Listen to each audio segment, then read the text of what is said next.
What's going on, guys? It's LadyB. I've got some interesting attacks to take a look at, but I need your help. We need to pick a winner. Stay tuned and let's take a look.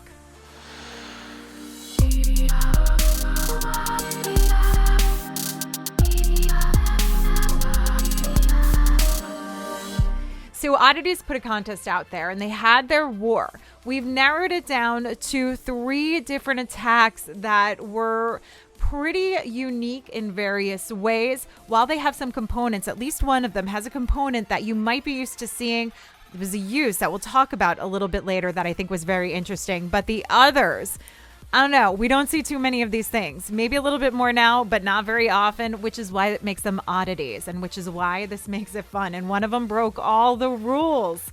But apparently there's no rules in Oddities. So I encourage you to check out their Discord server. I'm going to leave a link in the description below. But before we get to that, let's take a look at the top 3 hits that I need your help with. I need you guys to go and vote. There's going to be a link. I'm going to pop it in the description below as well for you to go over and get those votes in. Let us know which the craziest attack was, which was the oddest attack. Which one do you think deserves the win and that $50 prize? And don't forget, you have the opportunity to get in these wars and get possibly this money and win if you come up with a creative strategy and it works and it triples. But you got to get onto that Discord server. So without further ado, let's take a look and see these top 3 attacks. Okay, so this first one, before I even hit play, we're going to stay here for a second because I want you to take this in. 14, yes, 14. I said 14 healers for this one. So we're about to witness a triple hero walk. And if you look at the rest of what's around, there's not a lot. There's wall breakers. There's a baby dragon. There's 5 minions, 4 wizards, 3 loons, a sneaky goblin, a headhunter, a blimp. And that's it. Like, okay. Let's see. So this triple hero walk in action. Let's see this go.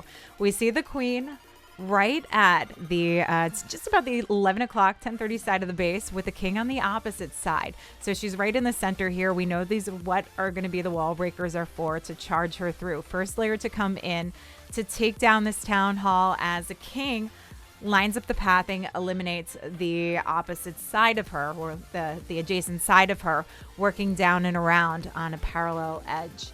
We've got a minion dropped. See where this goes. Queen's very patient here, has to get through the ice golem, so this is a little bit time consuming. Honestly, I think this is pretty impressive when we take a look overall at the time of this, because queen charges in general, like I've tried doing 3-minute queen charges, they never work for me. Maybe because I didn't bring the rest of the heroes in for a walk to help out. But the king rounds the corner here, opens up pathing actually for the RC to take on the 3 o'clock quadrant. But before that, we've got the warden who starts off. Now, the eagle's just going down. You have to watch the eagle with your troops that you drop, and your heroes obviously counting the spells that you use. But it's still going strong. So the warden's already used his ability to help power him through at this point, but he's working alongside the queen on the opposite side. So it's just using these heroes, almost like the queen's that main troop, and the warden and the king are the funnels that you use. If you were to use dragons, it's kind of the same sort of concept here. The RC coming in as she usually does, flanking from an opposite corner, working through. So she takes on the 3 o'clock side, but the scatter shot does not go down. But we still have the queen alive and well, and only with the scatter impacting her at this point. So she's fine because the healers are safe. Warden carries on. We've got the healer swap actually over to the P.E.K.K.A. from the siege barracks. So here's where we get some more troops coming in.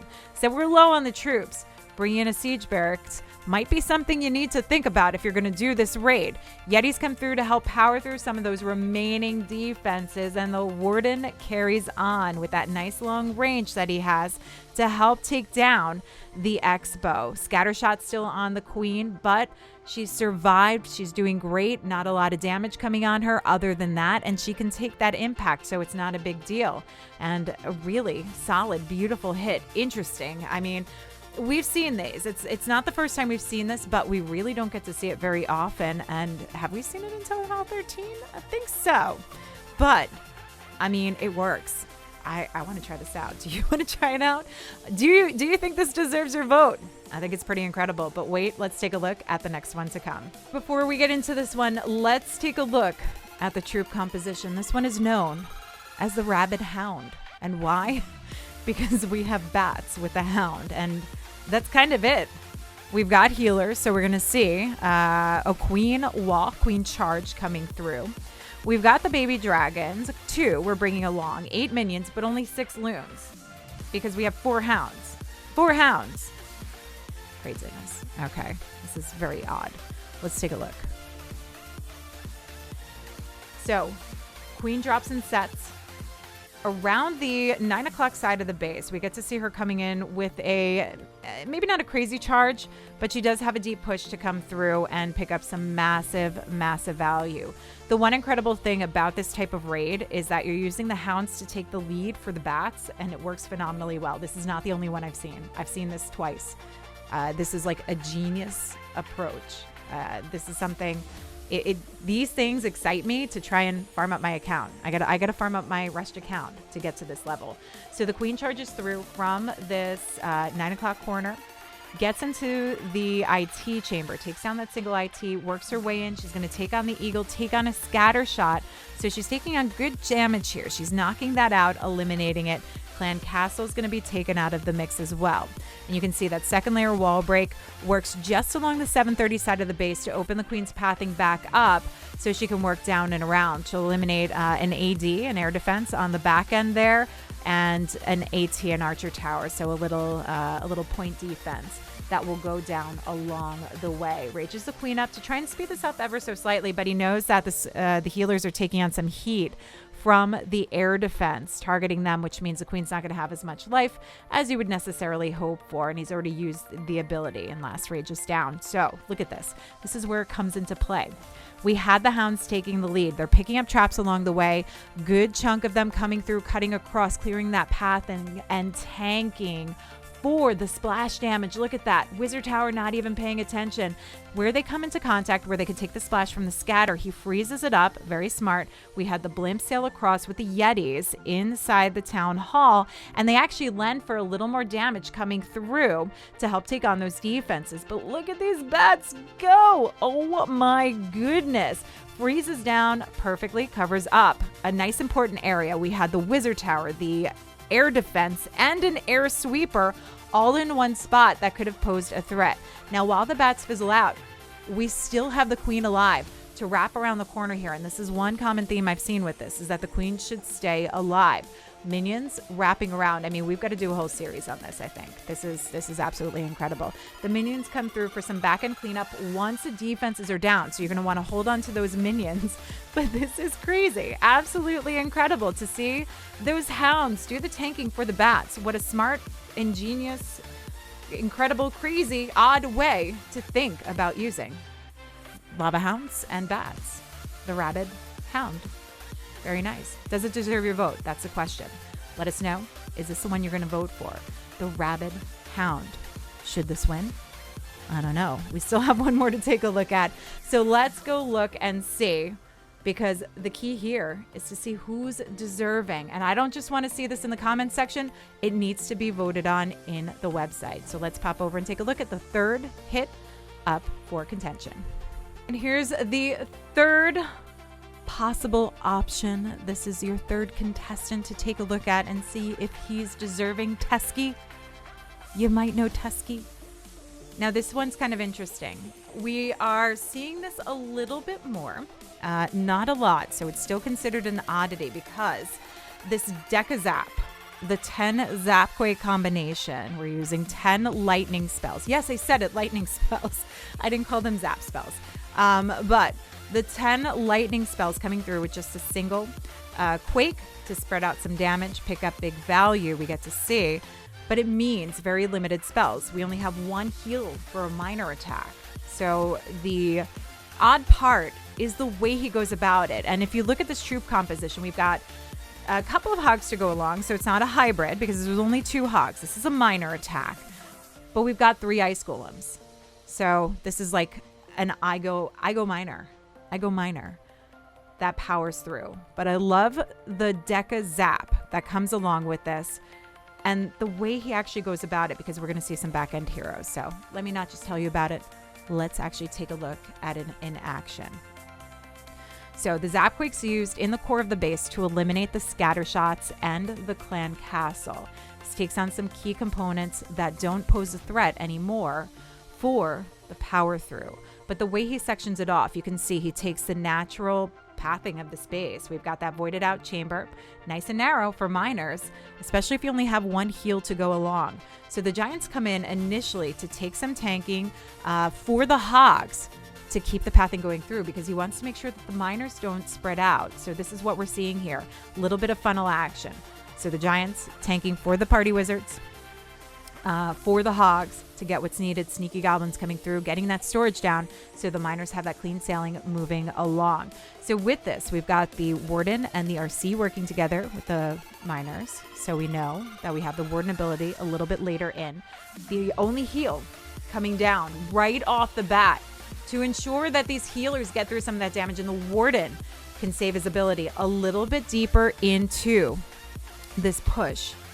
But we do have the Ice Golem, and look at this, beautiful. Ice Golem comes in, tanks, and freezes up that radius and value and gives the pathing what's needed. Now, the miners don't necessarily have to worry about a single IT, but if the Royal Champion were to get in that range, she might have to force that ability, or if the Warden was, though he typically sets back a little bit. So it was a worry that you don't want to think about, but beautiful genius with that Ice Golem. Now we have the other two Ice Golems surrounding the corner here, though the miners are taking the lead.